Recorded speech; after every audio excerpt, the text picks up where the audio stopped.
সবাই কেমন আছেন? আশা করি ভালো আছেন। এখানে তাদের কারেন্ট নাই, মানে বিদ্যুতের ব্যবস্থা নাই, পানি নাই, মোটর বা কল এরকম কোনো ব্যবস্থা নাই। তো আমি ১ম এ আসছিলাম, আসার পরে তারা তখন ঘরটা রেডি করছিল। আশেপাশে কোনো বাড়ি নাই, ঘর নাই, অনেক রৌদ্র প্রচুর, গাছও নাই। ভাবলাম যে কিছু গাছ দিয়ে দিলে ছায়া দিবে আরকি। দেখতেই পাইতেছেন আপনারা যে তাদের ঘরের পরিবেশটা কেমন।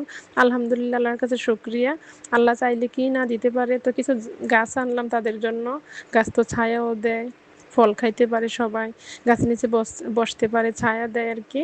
তো এখানে আম আনলাম, মুড়ি, চিড়া, আমার ফ্রিজে দুধ ছিল। আর আমার তো আর গরু নাই যে বেশি দুধ আনবো। তো ফ্রিজে ১ বোতল ছিল, আমি রোজে আনি।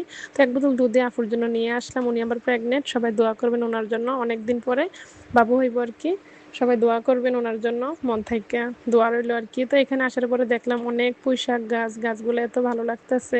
আর আমার গাছ অনেক ভালো লাগে, মানে আমার অনেক আনন্দ লাগছে। আপনারা দেখলেই বুঝতে পারবেন ভিডিওটা আমি কতটা আনন্দিত হইলাম গাছগুলা দেখার পরে। সবুজে মাঠ, এইখানে একটা ছোট্ট ঘর, এখানে সবাই আইসা বসে, বিকালবেলা আমাদের ভাবিরা যাইয়া বইসা থাকে সবাই। এই তো মিলেমিশে থাকার আনন্দটাই আলাদা। তারা আবার এখানে ছাগলগুলা প্রতিদিন ৩টা বাজে নিয়ে আসে, আমি দেখি, আগেও দেখছি। দেখার পরে ভাবলাম যে আমি যেহেতু আম্রপালি খাই, আম তো আনলাম যেহেতু, তারা ২ জনকেও দিমু, ওই আফুটার জন্য নিয়ে যাবো আরকি।